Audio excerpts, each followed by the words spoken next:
killed my dad. Um, what do I need to tell you? So you said you just killed your dad? Yeah. Okay, and what's the address? Um, it's, I think it's 17886 Great Moss Avenue. 17886 Green Moss? Avenue, I think. Okay, and is he still alive or? He might be, I don't know. There's blood on the floor, so I know he's at least been shot once.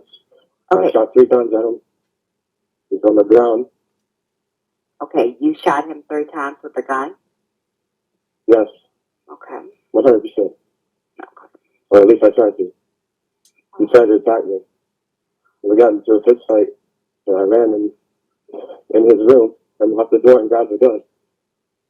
And I unlocked the door, and he tried to get, and then I shot him.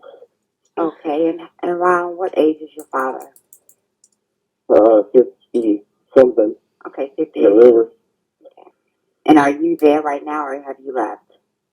No, I'm still here. Okay. You still at your dad's house? Yes. Okay. All right. And what's your name? Anthony Templet. Okay. And do you know exactly where you shot him at? The areas? I aimed for the head, but I might aim in the chest. I'm not quite sure. There are few things as hair-raising as a killer, calm in the aftermath of their crime. But does his composure during the call signal a lack of a conscience? Or are the circumstances that led to his father's death far darker than anyone could have imagined? June 3, 2019, Baton Rouge, Louisiana. 17-year-old Anthony Templet had grabbed a gun, turned it on his own father, and shot him 3 times. Police arrived at the scene to find 53-year-old Bert Templet still breathing. Bert was rushed to hospital and placed on life support. Anthony was arrested for attempted manslaughter. There would be no recovery for his gunshot victim though. After 4 days, the machines were turned off and Bert was pronounced dead. Anthony had shown no emotion while making his confession to 911 dispatchers. His story that he had been attacked also held little weight in the eyes of the law, as Anthony had no bruises or signs of violence anywhere on his body. He was charged with second-degree murder. Was this a case of an out-of-control teenager brutally killing his own father? Or was Anthony Templet desperately looking for a way to escape an abusive situation? In the months that followed Anthony's arrest, chilling details began to emerge. Anthony alleged that moments prior to the shooting, his father had entered his room with the intent of searching through the contents of Anthony's phone. The father and son then got into a fight. Anthony barricaded himself inside his room, grabbed a gun, and when his father broke his way inside, Anthony fired 3 shots. This shocking story made headlines across the United States. But in addition to giving his case a major dose of notoriety, it also alerted a long-lost relative to the situation. Nisha Thompson, Anthony's estranged sister, came forward and revealed that Anthony had been taken from his family home in Texas by Father Bert 11 years earlier. Before she spotted Anthony on the news, she had no idea if her brother was even alive. Anthony was just 5 years old when his dad snatched him away from his mother. For Anthony, it was the beginning of over a decade of abuse. For Nisha and Anthony's mother Teresa though, it was the end of their own physically traumatic nightmare. Nisha detailed the relationship between Bert and Teresa, while highlighting just how difficult it would have been for Anthony after he was abducted. Bert and my mom were together for about 10 years and it was extremely violent. I can only imagine what Anthony's been through. When he was a baby, Bert would hold him in his arms while abusing my mother. Nisha Thompson reports that Bert had been jailed for assaulting Teresa while she was pregnant with Anthony, only backed up these claims. Teresa revealed that she spent an entire week in bed as a result of the vicious attack. Bert's deeply disturbing behavior continued after Anthony was born. When Bert's son was just 7 months old, he kidnapped him, leaving Teresa with no option but to call the police. Bert was caught, and Anthony was brought back home safe, but no charges were filed against the abusive father.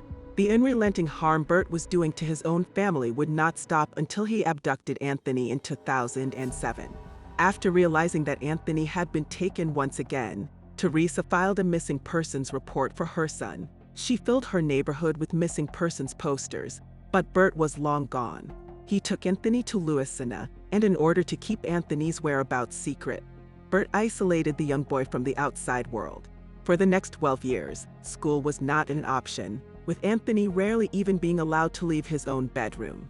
After Bert's death, some people in the neighborhood revealed that they had never actually seen Anthony in person, though they were familiar with Bert's strange behavior.